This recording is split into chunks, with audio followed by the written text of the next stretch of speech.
Magandang araw po sa lahat ng ating mga tagapakinig at maligayang pagbabalik sa ating channel kung saan ang bawat bulong ay may dalang kwento. Sa kwentong ating tutunghayan ngayon, sasamahan natin ang mga pusong sinubok ng tadhana. Isang kwento na magpapatunay na ang pag-asa ay may sariling himig at ang pag-ibig sa pinakapuro nitong anyo ay kayang gumawa ng himala. Handa na ba kayong pakinggan ang kanilang istorya? Alon Canlungan. Pinindot ni Alon Canlungan ang rewind button sa ikalimang pagkakataon. Sa isa sa 12-dosenang screen na bumabalot sa pader ng kanyang opisina, muling nagplay ang eksena. Timestamp, 4:17 p.m. Ang ika-11 caregiver, isang babaeng may matapang na itsura, sa kanyang resume ay nagkakandarapang tumakbo palabas ng silid ng mga bata. Nanginginig ang mga kamay nito habang sinusubukan isara ang pinto. Tila ba may hinahabol na halimaw sa loob. "Hindi ko na kaya!" Sigaw ng babae sa kawalan habang tumutulo ang luha sa kanyang mga mata. "Suko na ako." Pinindot ni Alon ang stop. Isang click sa mouse at ang file ng babae ay napunta sa folder na may pangalang MJ Bigo. 11 pangalan na ang laman yon. Hindi siya nakaramdam ng galit o awa o kahit ano. Matagal nang namatay ang mga emosyon na yon kasama ng kanyang asawang si Tala. Ang natira na lang ay ang malamig at matigas na pangangailangan para sa kontrol. Isang ilaw ang kumurap sa kanyang monitor. Ang video call mula sa ahensya, sinagot niya ito. Pero nanatiling patay ang kanyang sariling kamera. Boses niya lang ang maririnig. "Mr. Canlungan," bati ng ahente. Pilit na pinapasigla ang boses. "Mayroon na po kaming bago para sa inyo. Siya na ang pinakamagaling sa listahan namin. Number 12? Sa screen lumitaw ang isang mukha. Isang babaeng nasa mga 30 anyos. Simple lang ang ayos. Walang bakas ng pagiging matapang, hindi tulad ng nauna. Ngunit may kakaiba sa mga mata nito. Isang uri ng kapayapaan na may bahid ng lungkot. "Luningning Diwa," basa ni Alon sa pangalan na nasa ilalim ng screen. Ningning. Isang pangalang masyadong maliwanag para sa madilim niyang pamamahay. "Miss Diwa," simula ni Alon. Ang boses niya ay kasing lamig ng aircon sa kanyang opisina. "May 3 bagay ka lang na dapat tandaan. Una, sundin mo ang medical protocol. Bawat segundo, bawat detalye. Pangalawa, huwag mong bibigyan ang mga anak ko ng pekeng pag-asa. Ang trabaho mo ay mag-alaga, hindi magpagaling. Malinaw ba?" Tumango si Ning. "Opo, sir." At pangatlo, pagpapatuloy ni Alon habang ang mga mata niya ay lumipat sa isang particular na camera feed kung saan nakahiga ang kanyang 3 anak. Hindi gumagalaw. "Lagi mong tatandaan na nanonood ako. Bawat galaw mo, bawat salita mo, nakikita at naririnig ko." Hindi natinag si Luningning. Sa halip, isang maliit na ngiti ang sumilay sa kanyang mga labi. "Naiintindihan ko po ang mga patakaran, sir, pero naiintindihan ko rin po ang mga bata." Kinabukasan, naroon na si Luningning Diwa sa Hacienda de Canlungan. Mula sa kanyang opisina, pinanood siya ni Alon sa mga kamera habang marahan siyang pumasok sa silid ng mga kambal.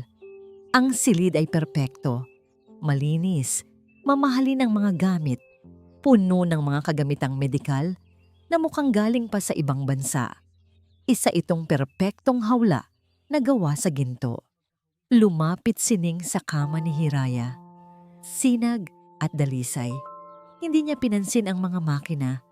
Sa halip, hinaplos niya ang buhok ng bawat isa. May ibinulong siya na hindi narinig ng mga mikropono. At pagkatapos, ginawa niya ang isang bagay na hindi inaasahan ni Alon. Tumingin si Ning nang diretso sa isa sa mga security camera na nasa sulok ng kisame. Ngumiti siya. Isang tunay na ngiti na umabot hanggang sa kanyang mga mata. Isang tahimik na paghamon, isang pagpapakilala. Dumating ang oras para sa auditory stimulation therapy ng mga bata.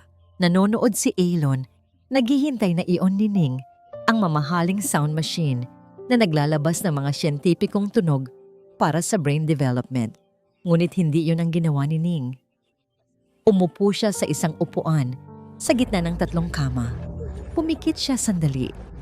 At mula sa kanyang mga labi, isang himig ang nagsimulang dumaloy. Isang lumang kundiman.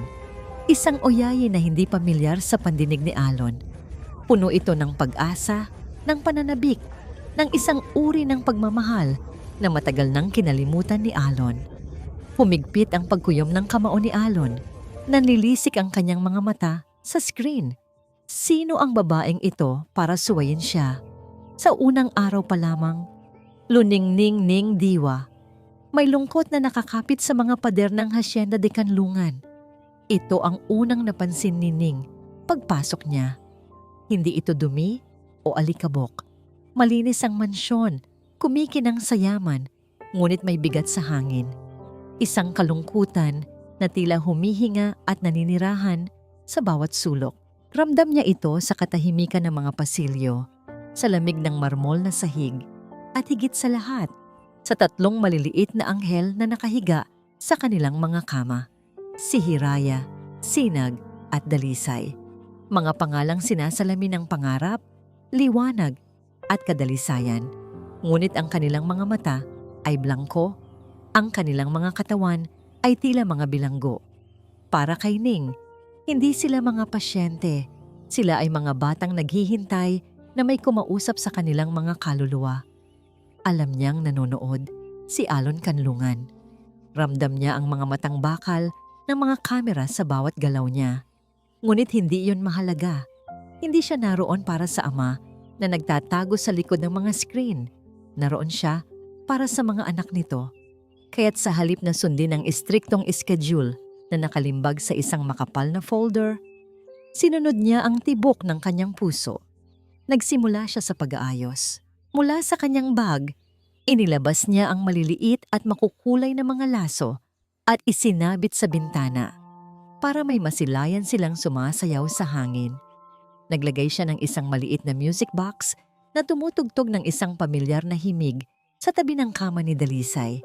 Hindi niya ito ginawa para sa sensory development. Ginawa niya ito para magkaroon ng buhay at kulay ang kanilang maliit na mundo. Habang inaayos ang mga ito, may pumatak na luha sa kanyang mga mata. Mabilis niya itong pinunasan, kasabay ng isang pangako sa kanyang sarili. Hindi ako pwedeng mabigo. Hindi na ulit. Lumapit siya sa kama ni Dalisay, ang bunso sa 3. Hinaplos niya ang pisngi nito. Alam mo ba, Dalisay? Bulong niya. Ang musika, kayang gisingin kahit ang pinakamahimbing na puso. At sinimulan niyang awitin muli ang kanyang uyayi. Ang himig na yon ay hindi lang basta kanta. Ito ang kanyang panalangin, ang kanyang sandata laban sa katahimikan. Habang kumakanta, may dinukot siya mula sa kanyang pitaka. Isang luma at kupas ng larawan ng isang batang babae na masayang nakaakbay sa isang mas batang lalaki. Hinaplos niya ang mukha ng batang lalaki sa larawan. Isang pamilyar na kirot ang gumuhit sa kanyang dibdib. Mabilis niya itong itinago, pabalik sa pitaka, na para bang natatakot na may ibang makakita. Ipinagpatuloy niya ang kanyang pag-awit. Ibinubuhos ang lahat ng kanyang damdamin sa bawat nota. Ang kanyang tinig ay naging isang dalangin, isang pakiusap sa langit na sana'y may makarinig. At noon, isang bagay ang nangyari. Si Dalisay, ang pinakatahimik sa 3, ang kanyang mga mata, na laging nakatitig sa kawalan ay dahan-dahang gumalaw. Dahan-dahan, ngunit sigurado. Sinusundan ng mga ito ang kanyang mukha habang siya ay kumakanta. Isang munting kislap, isang bakas ng kamalayan, ang lumitaw sa mga matang yon sa unang pagkakataon. Hindi napigilan ni Ning ang mapahikbi. Hindi dahil sa lungkot, kundi dahil sa purong saya. Isang maliit na sinag ng pag-asa sa gitna ng kadiliman, isang patunay na may nakikinig. Ngunit ang sandali ng tagumpay ay biglang pinunit. Isang matinis na tunog ang narinig mula sa intercom na nakakabit sa pader. At pagkatapos, Isang matigas at malamig na boses ang pumunit sa katahimikan ng silid. Ang boses ni Alon Kanlungan. Miss Diwa, sa opisina ko. Ngayon din, nawala ang nangiti sa mga labi ni Ning. Napalitan ito ng kaba. Ang init ng pag-asa na naramdaman niya kanina ay biglang nilamon ng lamig ng takot. Dahan-dahan siyang tumayo, hinalikan ng noo ng bawat bata at naglakad palabas ng silid upang harapin ang taong nagmamasid mula sa dilim. Ang opisina ni Alon ay ang kanyang kuta. Ang tanging bintana niya sa mundo ay ang mga screen ng kamera na bumabalot sa bawat pader. Dito, siya ang may kontrol. Dito, walang sorpresang makakapanakit sa kanya. Kaya't nang pumasok si Luningning Diwa, hindi niya ito tinignan. Ang mga mata niya'y nanatili sa screen kung saan kitang-kita ang mukha ni Ning. Sa tabi nito, ang screen na nagpapakita ng medical chart ng mga bata. Puro mga flatline at mga numerong hindi nagbabago. Umupo ka. Utos niya. Ang boses ay walang emosyon. Umupo si Ning sa silyang nasa gitna ng kwarto, ang tanging muebles na naroon bukod sa mesa ni Alon. Ang upuan ay sadyang nakaposisyon para ang sino mang uupo roon ay mapapalibutan ng mga monitor. Isang interrogation room na gawa sa teknolohiya. May isang patakaran ako na nilabag mo. Simula ni Alon, parang yelo ang bawat salita. Ang sabi ko, walang pekeng pag-asa. Ang pagkanta mo, anong tawag mo roon? Pag-asa po, sagot ni Ning, mahinahon ngunit matatag. At hindi po ito peke. Sir, nakita ko po. Si Dalisay. Gumalaw ang mga mata niya. Sinundan niya ako. Isang mapaklang tawa ang kumawala sa lalamunan ni Alon. Involuntary muscle spasm, Miss Diwa. Nakasulat lahat sa report. Huwag mong bigyan ng kahulugan ang mga bagay na wala naman. Pero naramdaman ko po. Ang nararamdaman mo ay walang lugar sa bahay na to. Biglang pagtaas ng boses ni Alon. Ang may lugar lang dito ay ang siyensya, ang datos, ang katotohanan na hindi na sila lalakad pa. Natigilan si Ning.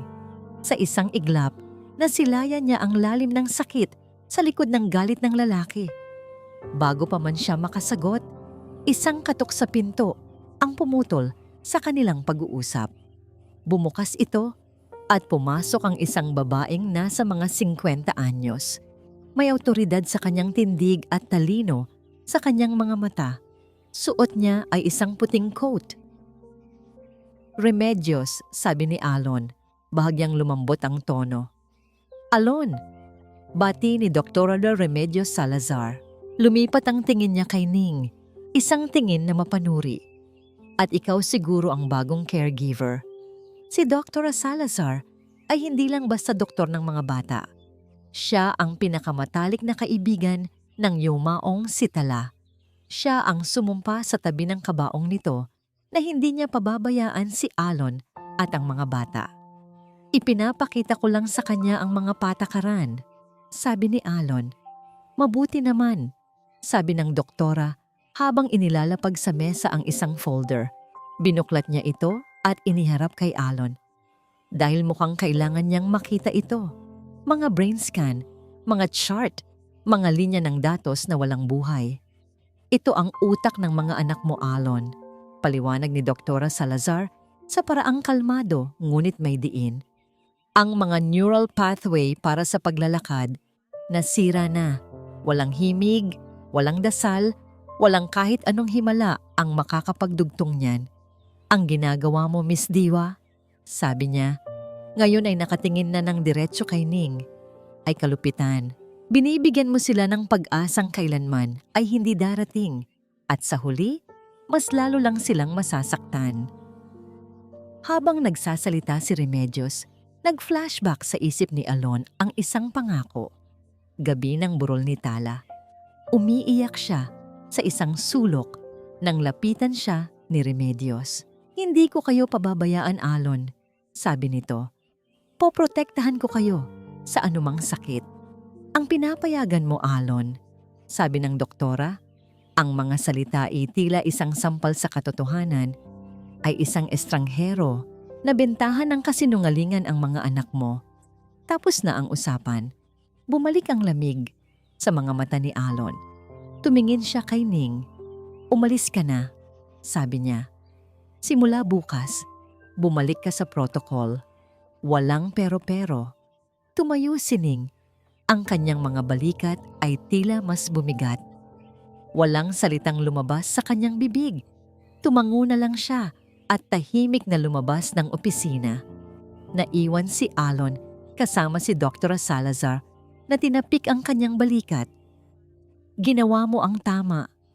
Matapos umalis ng doktora, naiwan si Alon sa katahimikan ng kanyang kuta. Tama ang ginawa niya. Iyon ang lohikal. Iyon ang ligtas. Ngunit nang ibinalik niya ang kanyang tingin sa mga screen, sa feed mula sa silid ng mga bata, isang bagay ang pumukaw sa kanyang pansin. Si Sinag, ang pangalawa sa kambal. Nakatingin ito sa kisame, sa direksyon kung nasaan ang kamera. At mula sa munti nitong bibig, may lumabas na isang tunog. Hindi ito salita. Hindi ito iyak. Isa itong mahinang pagtatangka. Nagayahin ang himig ng kantang inawit ni Ning kanina. Napatitig si Alon sa screen. Ang puso niya'y biglang kumabog ng malakas. Ang lahat ng katiyakan na dala ng siyensya ni Remedios ay biglang naglaho. Pinalitan ng isang nakakabinging tanong. Paano? Luning Ning. Ning Diwa. Ang bawat araw pagkatapos ng pag-uusap na yon ay isang malaking pagkatalo para kay Ning. Ang silid ng mga bata na minsan niyang sinubukang punuin ng kulay at musika ay muling naging isang malamig na laboratorio. Ang tunog na nagmumula sa mga sound machine ay parang mga kadena, artipisyal, paulit-ulit, walang kaluluwa. Sinunod niya ang protocol. Bawat oras, bawat minuto, ginawa niya ang mga nakasulat sa folder. Ngunit sa bawat paggalaw niya, pakiramdam niya ay sinasakal niya ang sarili niyang puso. Ngunit si Luningning Diwa ay hindi marunong sumuko. Kung hindi niya kayang labanan ang sistema ng harapan, gagawa siya ng paraan para dayain ito. Nagnanakaw siya ng mga sandali. Kapag oras na para patayin ang sound machine at ihanda ang susunod na therapy, may ilang minutong katahimikan. Sa mga ninanakaw na sandaling iyon, ibinubulong niya sa mga bata ang mga kwento tungkol sa mga bituin at alon. Hinahaplos niya ang kanilang mga pisngi habang inaayos ang kanilang kumot, umaawit ng kanyang uyayi nang walang tunog. Ang himig ay nasa kanyang puso lamang. Isang hapon, habang itinutulak niya ang wheelchair ni Hiraya sa malawak na pasilyo para sa kanilang change of scenery routine, napadaan sila sa engrandeng hagdanan ng mansyon. Gawa ito sa madilim na kahoy at bumababa na parang isang talon. Maganda ito, ngunit para kay Ning, nakakatakot. Biglang nanlamig ang kanyang mga kamay. Hinigpitan niya ang hawak sa wheelchair na para bang may hahablot dito anumang oras. Isang pamilyar na kaba ang dumaloy sa kanyang ugat, kasama ang isang malabong alaala. Isang sigaw, isang malakas na kalabog. Napapikit siya ng mariin. Kahit na sa wheelchair si Hiraya, automatiko niyang iniharang ang kanyang braso sa harap ng bata na tila poprotektahan ito sa pagkahulog. Mabilis siyang umiwas ng tingin sa hagdan at naglakad palayo. Ang puso niya'y kumakabog. Sa paglipas ng mga araw, napansin niya ang isang bagay. Ang kamera sa pinakasulok ng silid, malapit sa bintana, ay may sira. Patay ang munting pulang ilaw nito.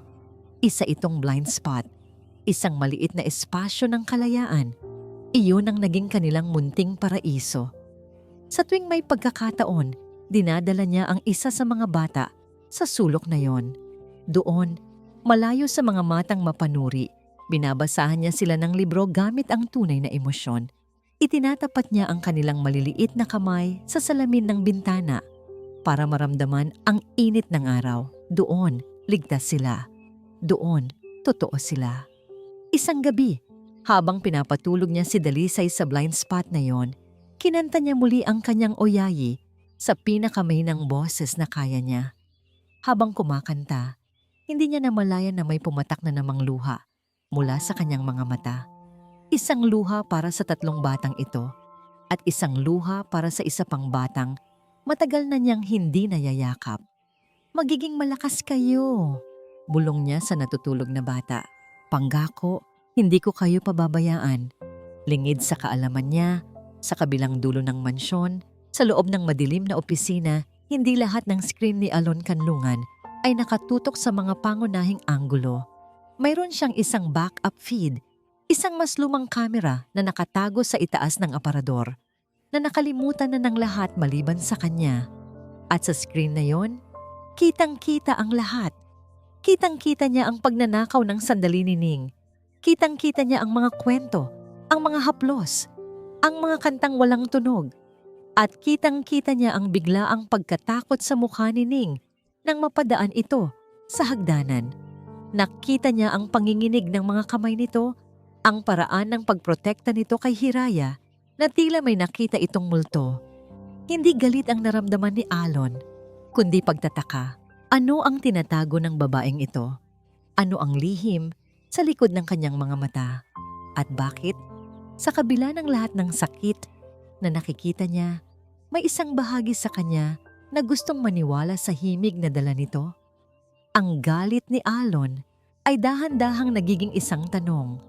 At sa mundong kontrolado niya, ang isang tanong na hindi niya masagot ay mas delikado pa sa kahit anong pagsuway. Alon Kanlungan. Ang pagtataka ay naging isang obsesyon. Hindi na galit ang nagtutulak kay Alon na manood. Ngayon, isa na itong uhaw na hindi mapawi. Isang uhaw na malaman kung sino talaga si Luningning Diwa. Ang backup feed, ang kamera na nakatago, ang naging paborito niyang bintana. Ito ang kanyang lihim na koneksyon sa maliit na paraiso na nilikha ni Ning sa sulok ng silid. Pinanood niya ang bawat ninanakaw na sandali. Pinanood niya ang pagbabago sa kanyang mga anak. Si Dalisay ay mas madalas nang sumusunod ng tingin. Si Sinag ay ngumingiti na ngayon sa tuwing naririnig ang himig ng oyayi. Maliliit na bagay na para sa siyensya ay walang kwenta.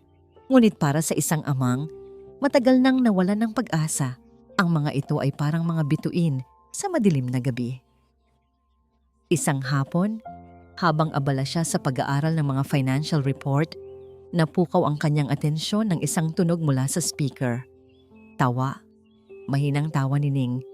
Nasa blind spot na naman ito, kasama si Hiraya, ang pinakamatanda sa 3. Naglalaro sila ng bulaga. "Nasaan si Hiraya?" tanong ni Ning, habang tinatakpan ng kanyang mukha ng mga kamay. Pagkatapos, bigla niya itong ibubukas. Bulaga! Walang reaksyon mula kay Hiraya, gaya ng dati. Ngunit hindi sumuko si Ning. Inulit niya ito at inulit. Ang bawat bulaga ay puno ng sigla at pagmamahal. Sa 10 ulit, sa halip na takpan ang sariling mukha, ang mukha ni Hiraya, ang marahan niyang tinakpan ng kanyang mga kamay. "Nasaan si Ning?" tanong niya. Binabago ang laro. Dahan-dahan niyang inalis ang kanyang mga kamay. "Nandito." Sa sandaling iyon, ang mga labi ni Hiraya ay bahagyang bumuka. May hangin na lumabas at kasabay nito isang tunog. Hindi ito malinaw, hindi ito perpekto, ngunit hindi ito isang ungol o isang pag-ubo. "Nina." Nabitawan ni Alon ang hawak niyang ballpen. Nahulog ito sa sahig, ngunit hindi niya narinig. Ang buong mundo niya ay lumiit at nagkasya sa maliit na screen sa kanyang harapan. Napatayo siya, lumapit sa monitor na para bang kaya niyang pumasok dito. Ang tanging naririnig niya ay ang malakas na pagkabog ng sarili niyang dibdib. Sa screen, napako si Ning sa kanyang kinauupuan. Ang kanyang mga mata ay nanlaki, puno ng luha na hindi dahil sa lungkot, kundi dahil sa milagro. Anong sabi mo, Hiraya?" tanong din niya. Nanginginig ang boses. "Pakiulit, anak." "Para sa akin, Nina, ulit ng bata. Mas malinaw ng kaunti ngayon. Humagulgol si Ning. Niyakap niya si Hiraya ng mahigpit. Paulit-ulit na hinahalikan sa noo. Oo, anak. Si Ning. Nandito si Ning. Hindi makagalaw si Alon. Pinindot niya ang rewind. Pinakinggan ulit at ulit at ulit. Izinuom niya ang mukha ni Hiraya.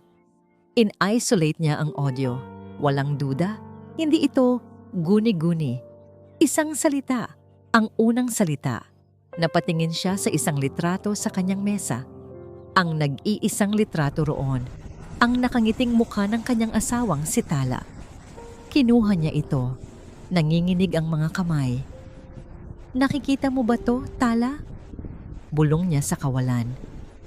Naririnig mo ba ang anak natin? Ang pader na itinayo niya sa paligid ng kanyang puso ay nagsimulang magkabitak. Ang siyensya ni Remedios, ang mga datos, ang mga chart, lahat ay biglang nawalan ng saysay sa harap ng dalawang pantig na salitang iyon. Ngunit kasabay ng pag-asang sumisibol ay ang isang mas malaking tanong. Paano? Paano ito nagawa ng isang babaeng puno ng lihim? Binitawan niya ang litrato at dinampot ang telepono. Tinawagan niya ang pinuno ng kanyang security team. Sir? Sagot sa kabilang linya. Naging matigas muli ang boses ni Elon.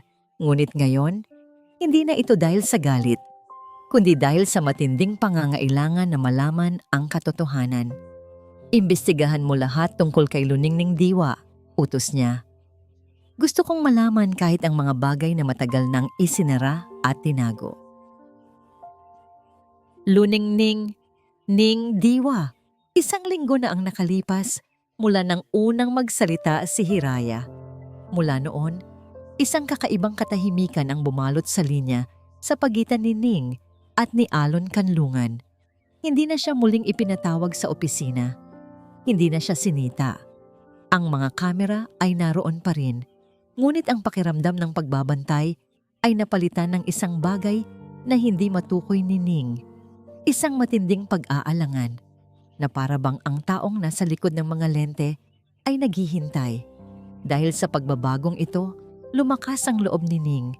Ang munting tagumpay ni Hiraya ay nagbigay sa kanya ng lakas para humiling ng higit pa. Isang umaga, habang kausap ang intercom, sinabi niya, Mr. Kanlungan, maganda po ang sikat ng araw ngayon.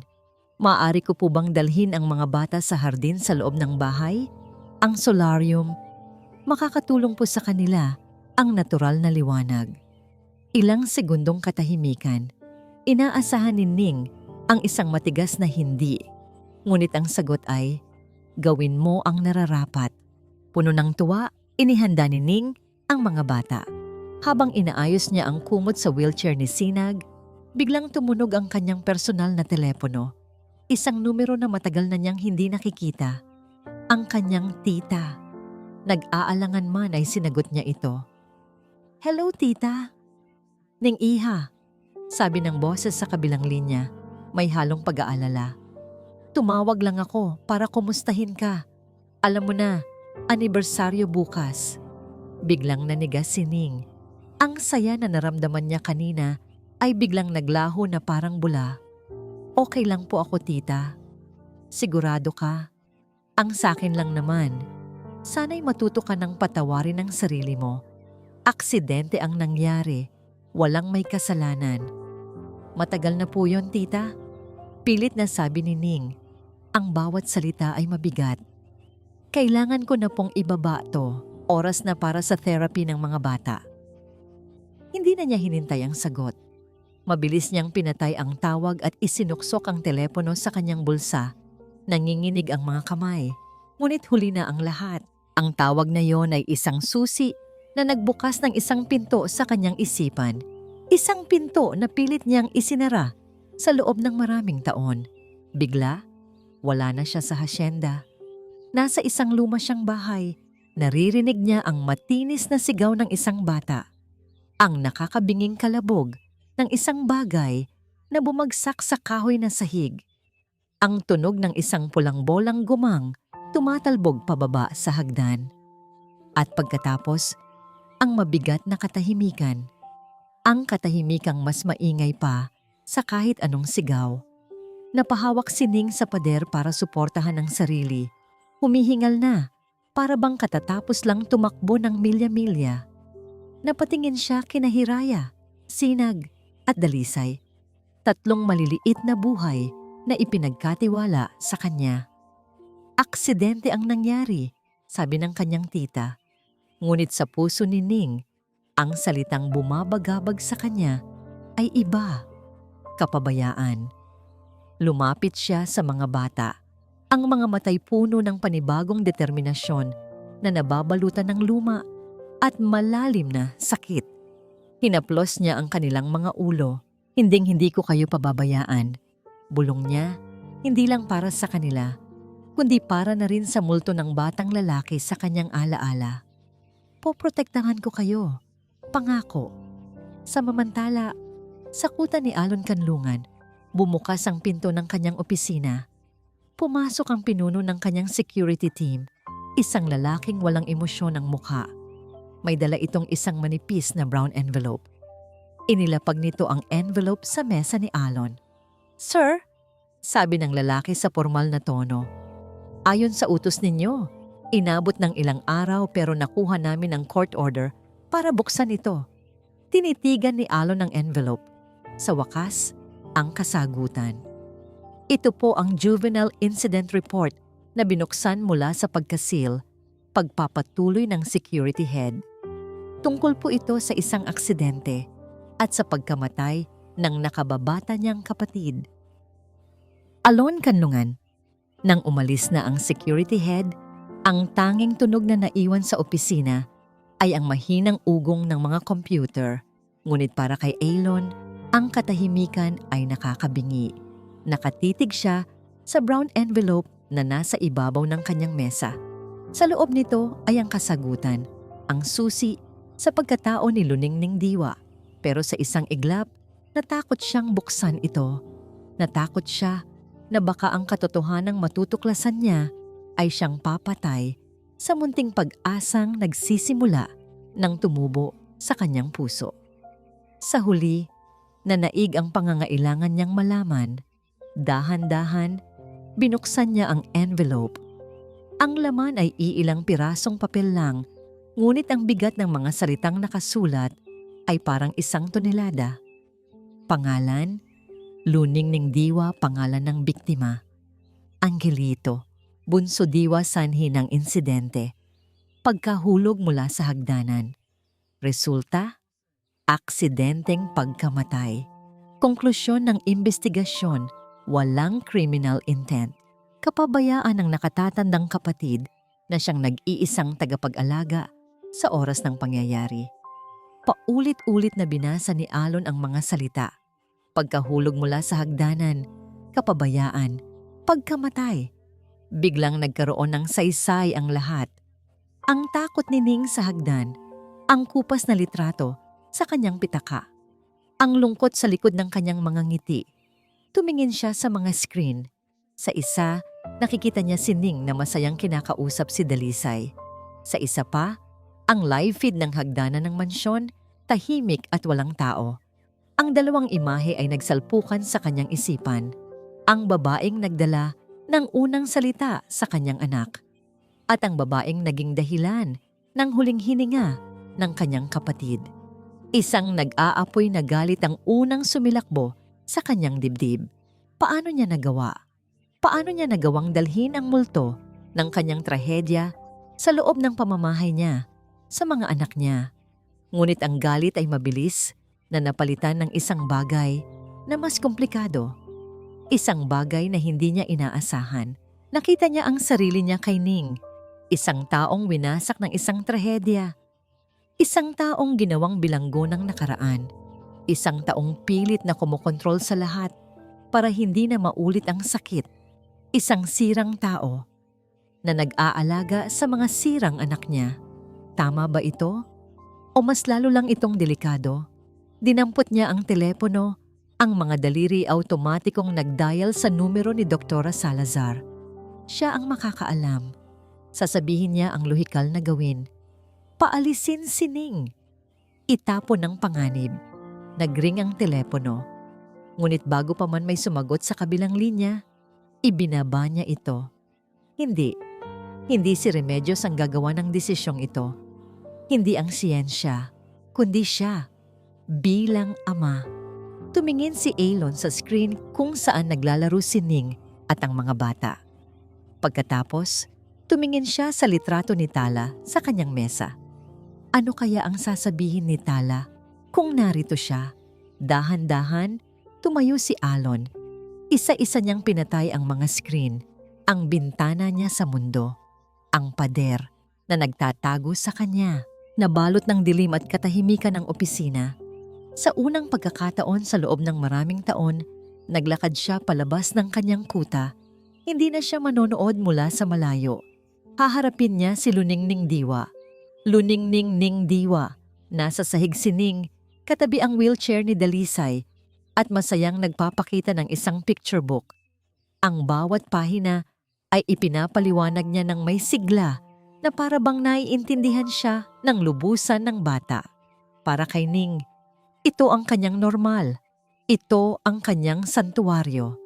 Kaya't nang marinig niya ang dahan-dahang pagbukas ng pinto ng silid, inakala niyang isa lang ito sa mga katulong. Ngunit nang lumingon siya, natigilan siya. Nakatayo sa may pintuan si Alon Kanlungan, hindi ang kanyang boses mula sa intercom, hindi ang kanyang anino sa likod ng mga kamera. Siya, ang lalaking matagal na niyang hindi nakikita ng harapan. Agad na tumayo si Ning. Ang kanyang katawan ay automatikong humarang sa pagitan ni Alon at ng mga bata. Isang protective instinct. Ang kanyang unang naisip, anong ginawa kong mali? Nahuli ba niya ako? Ngunit ang itsura ni Alon ay iba sa inaasahan niya. Wala ang lamig at galit sa kanyang mga mata. Sa halip, ang nakita ni Ning ay isang bagay na mas nakakatakot. Isang malalim na pighati na sumasalamin sa sarili niyang kaluluwa. Tila ba nakatingin siya sa isang salamin. Naglakad si Alon papalapit. Ang bawat hakbang ay mabigat. Hindi siya tumingin sa mga bata. Ang kanyang mga mata ay nakapako kay Ning. Huminto siya ilang talampakan ang layo. Ang katahimikan sa pagitan nila ay puno ng mga salitang hindi masabi. Bakit? Iyon lang ang tanong ni Alon. Isang salita. Ngunit taglay nito ang bigat ng 1,000 tanong. Bakit hindi mo sinabi? Bakit ka nagsinungaling? Bakit ang mga anak ko? Alam na ni Ning. Sa paraan ng pagtingin ni Alon, alam niyang nabuksan na ang librong matagal na niyang isinara. Ang mga pader na itinayo niya sa paligid ng kanyang sikreto ay gumuho na. Nagsimulang manginig ang kanyang mga labi. Ang mga luhang matagal na niyang itinatago ay nagbadyang tumulo. Dahil kailangan kong bumawi. Halos pabulong niyang sagot. May utang ako na kailangang bayaran. At doon, sa harap ng lalaking nagmamasid sa kanya, sa harap ng 3 batang natutulog, gumuho si Luningning Diwa. Napaluhod siya sa sahig at humagulgol. Hindi na sinusubukang itago ang sakit na matagal na niyang kinimkim. Ako ang dapat na nagbabantay sa kanya, sabi niya sa gitna ng kanyang mga hikbi. Ang mga salita ay tila lason na inilalabas niya mula sa kanyang sistema. Ako lang ang kasama niya. Naglalaro kami. May bola. Nahulog sa hagdan. Sinabi ko sa kanya na huwag sundan pero hindi siya nakinig. O baka ako ang hindi niya narinig. Isang saglit lang akong tumalikod. Isang saglit lang. Hindi na niya matapos ang kwento.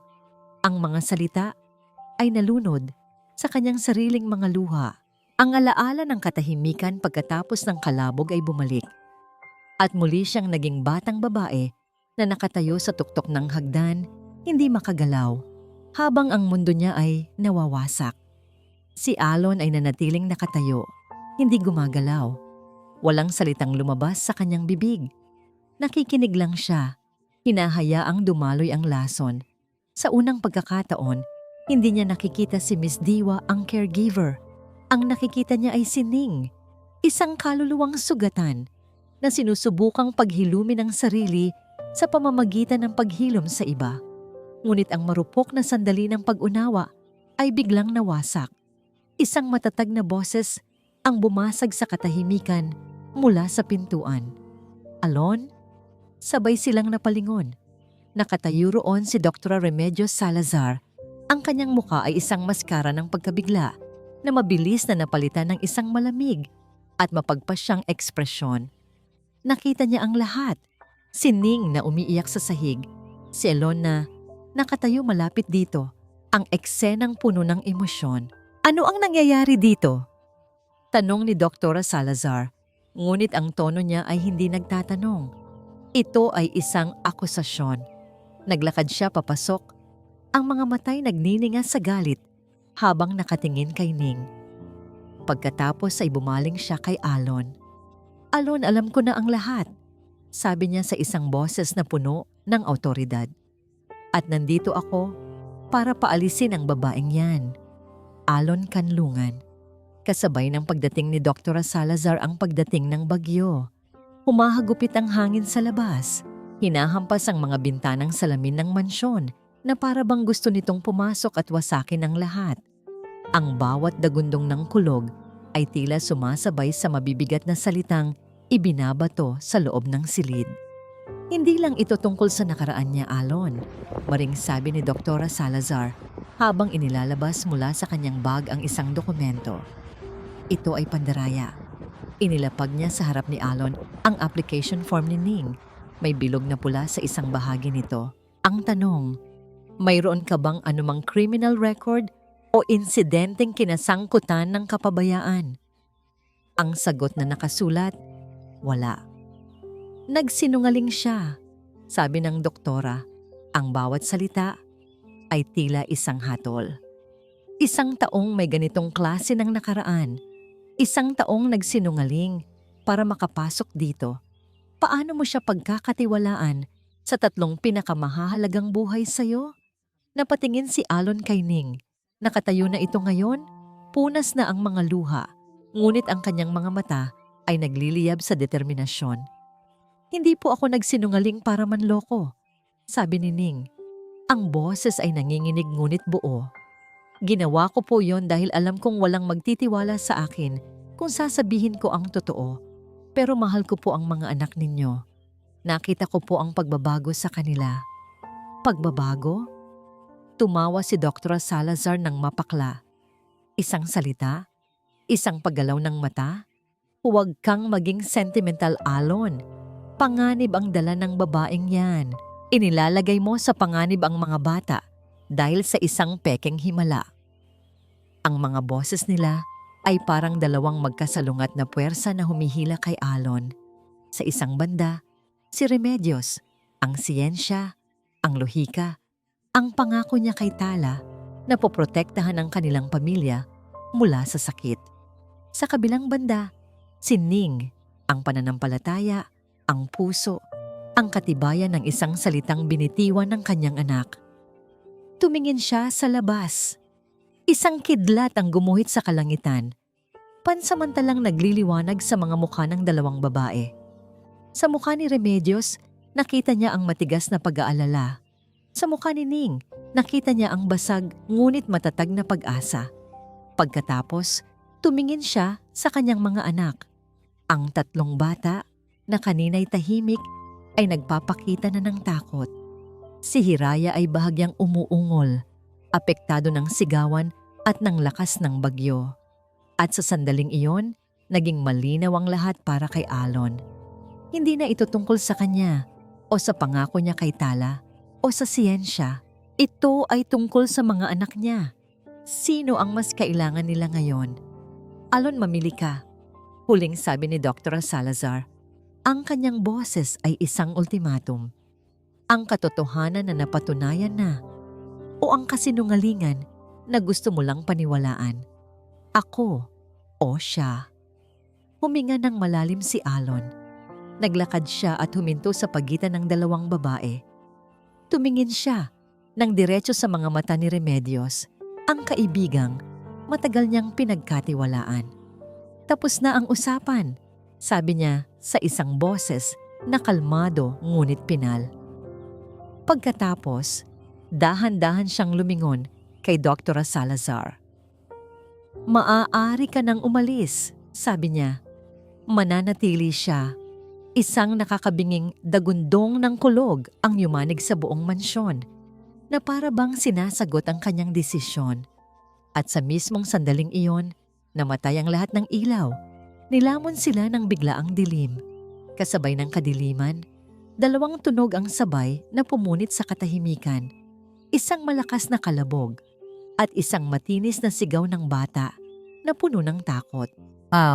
Alon kanlungan, kadiliman. Sa loob ng isang segundo, walang gumalaw. Tanging ang tunog lang ng humahagupit na hangin sa labas at ang humiihikbing iyak ng bata ang maririnig. Pagkatapos, ang emergency lights ng mansyon ay bumukas, nagbibigay ng isang mahina at nakakakabang liwanag sa silid. Ngunit sapat na ang liwanag na yon para makita ni Elon ang eksenang halos dumurog sa kanyang puso. Nakatumba ang wheelchair sa sahig. At sa tabi nito, nakahandusay si Sinag, umiiyak sa sakit at takot. Sinag! Sabay na sigaw ni Alon at Ning. Naunang nakakilos si Ning dahil mas malapit parang isang kidlat siyang tumakbo patungo sa bata. Ngunit sa pagitan ng dilim at ng pag-aalala, ang kanyang mga paa ay nasabit sa isa sa mga laruan sa sahig. Natumba siya. Kasabay ng pagbagsak niya, isang sigaw ang kumawala sa kanyang lalamunan. Isang sigaw na hindi para kay Sinag. Isang sigaw na galing sa pinakamalalim na bahagi ng kanyang nakaraan. Bunso. Ang pangalan ng kanyang yumaong kapatid. Ang sigaw na yon ay tila isang spell na bumalot sa buong silid. Si Alon, na akmang tatatakbo na rin, ay napahinto. Maging si Dr. Salazar na nasa may pintuan ay natigilan. At doon, sa gitna ng tensyon at takot, isang bagay na imposible ang nagsimulang mangyari. Si Hiraya, ang panganay, na nakahiga lang sa kanyang kama, ay gumalaw. Ang kanyang mga kamay ay mahigpit na humawak sa metal na rehas ng kama. Ginamit niya ang lahat ng kanyang lakas. Nanginginig ang kanyang mga braso, ngunit dahan-dahan niyang itinutulak ang kanyang sarili paangat. Sa kabilang kama, ganun din ang ginawa ni Dalisay. Ang kanyang mga mata ay nakapako kay Ning na nakaluhod sa sahig at umiiyak. Isang bagong determinasyon ang lumitaw sa kanyang mukha. Isang pangangailangan na puntahan ang babaeng nagbigay sa kanila ng himig at pag-asa. Alon, tingnan mo, bulong ni Dr. Salazar. Ang kanyang boses ay puno ng hindi makapaniwalang pagkamangha. Ngunit nakikita na ni Alon. Nakikita niya ang himala. Sabay na itinayo ni Hiraya at Dalisay ang kanilang mga sarili.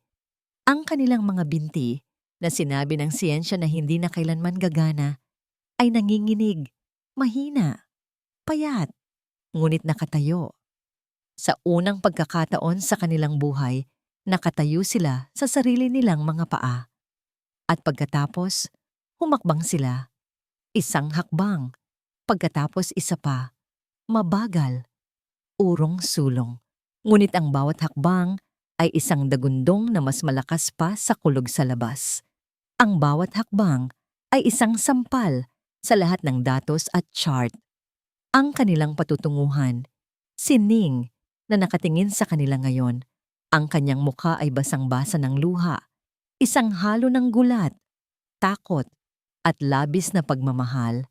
Hindi na napigilan ni Elon ang sarili. Napaluhod siya sa sahig. Ang lakas ay tila hinigop mula sa kanyang katawan. Tumutulo ang luha mula sa kanyang mga mata. Mga luhang matagal na niyang ibinaon kasama ni Tala. Hindi ito luha ng pighati. Ito ay luha ng purong, hindi mailarawang kagalakan. Nakarating ang dalawang bata kay Ning. Niyakap nila ang kanyang mga binti. At doon, sa sahig, sa mahinang liwanag ng emergency lights, nagyakap-yakap silang apat, kasama na si Sinag na gumapang papalapit. Isang magulo, hindi perpekto, ngunit buong-buong pamilya. Mula sa kanyang kinatatayuan, tinitigan ni Alon si Ning. Hindi na niya nakikita ang isang caregiver na may madilim na nakaraan. Hindi na niya nakikita ang isang sinungaling. Hindi na niya nakikita ang isang estranghero. Ang nakikita niya ay ang babaeng nagturo sa kanyang mga anak kung paano tumayo at nagturo sa kanya kung paano muling umasa. Ang puso ng himala sa gitna ng kanilang bagyo. Ang bagyo sa labas ay humupa na. Ang natira na lang ay ang ambon na marahang dumadampi sa mga bintana. Tila ba binabasbasan ang bagong umaga. Ngunit sa loob ng silid, ang himala ay patuloy na nagliliwanag. Magkayakap pa rin sila sa sahig nang bumalik ang normal na ilaw. Si Ning, si Hiraya, si Sinag at si Dalisay. Isang buhol ng mga braso at binti, isang isla ng pagmamahal sa gitna ng nagkalat na mga laruan. Sa unang pagkakataon, naramdaman ni Ning ang kapayapaan. Ang bigat na matagal na niyang pinapasan ay gumaan, na para bang ang mga unang hakbang ng mga bata ay siya ring unang hakbang niya papalayo sa madilim na nakaraan. Mula sa may pintuan, walang nagsalita. Si Dr. Salazar ay nakatayo pa rin doon. Ang kanyang mukha ay hindi na nagpapakita ng galit o pagtutol, kundi isang malalim na pagkamangha na hindi kayang itago ng kanyang propesyonal na pag-uugali. Dahan-dahan itong lumapit hindi kay Ning o sa mga bata, kundi kay Alon na nakaluhod pa rin sa sahig. Tinapik niya ito sa balikat. May mga bagay na hindi kayang ipaliwanag ng mga libro, Alon. Bulong ng doktora, ang kanyang boses ay basag. Masaya ako para sa'yo, para sa inyo. Pagkasabi noon, tumalikod na si Dr. Salazar at tahimik na naglakad palabas. Hindi ito isang pagkatalo. Ito ay isang pagsuko. Isang pag-amin na may mga puwersang mas makapangyarihan pa sa siyensya at lohika. Nang sila na lang ang naiwan, tumayo si Alon. Ngunit sa halip na bumalik sa kanyang opisina, naglakad siya patungo sa bintana at binuksan ang mga kurtina. Pumasok ang maputlang liwanag ng bukang liwayway, nililinis ang bawat anino sa silid. Ning, sabi niya, hindi lumilingon. Samahan mo ako sa hardin. Iniwan nila ang mga bata sa pangangalaga ng isang yaya na gulat pa rin sa nangyari. Naglakad sila ng tahimik patungo sa solarium, ang hardin sa loob ng bahay. Basa pa ang mga halaman dahil sa ambon at ang hangin ay sariwa at malinis.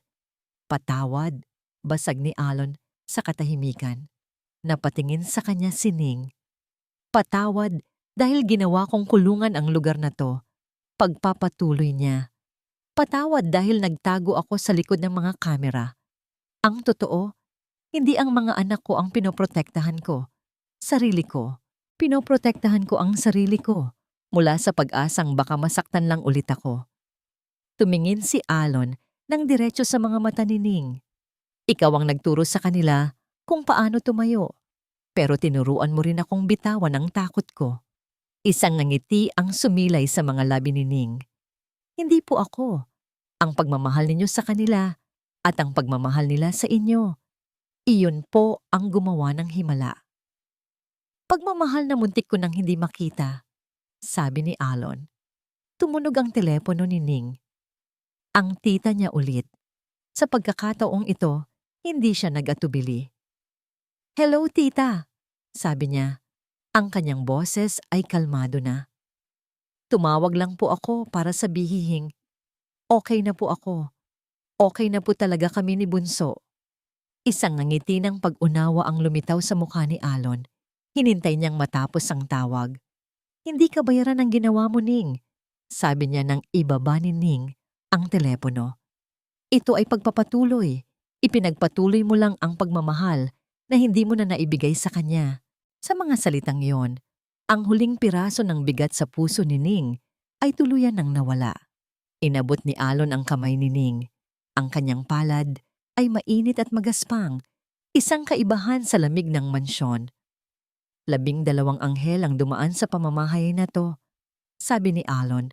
Ang kanyang boses ay puno ng emosyon. Pero isa lang ang nagpaiwan ng pakpak. Hinigpitan niya ang hawak sa kamay ni Ning. "Huwag mo nang alagaan lang ang mga anak ko, Ning," sabi niya, ang kanyang mga matay nangungusap. "Manatili ka para alagaan na rin ang puso ko." Lumipas ang 6 na buwan. Ang Hacienda de Canlungan ay hindi na isang mansyon na nababalot sa lungkot. Isa na itong tahanan. Ang mga security camera na dating simbolo ng kontrol at takot ay matagal nang binaklas ni Alon. Ang mga pader ng kanyang opisina na dating puno ng mga screen, ngayon ay puno na ng mga drawing.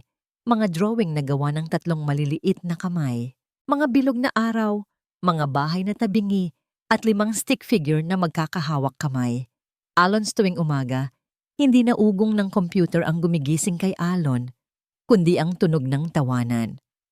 Ang tunog ng maliliit na mga paang tumatakbo, hindi pa perpekto, medyo mabagal pa, ngunit bawat hakbang ay musika sa kanyang pandinig.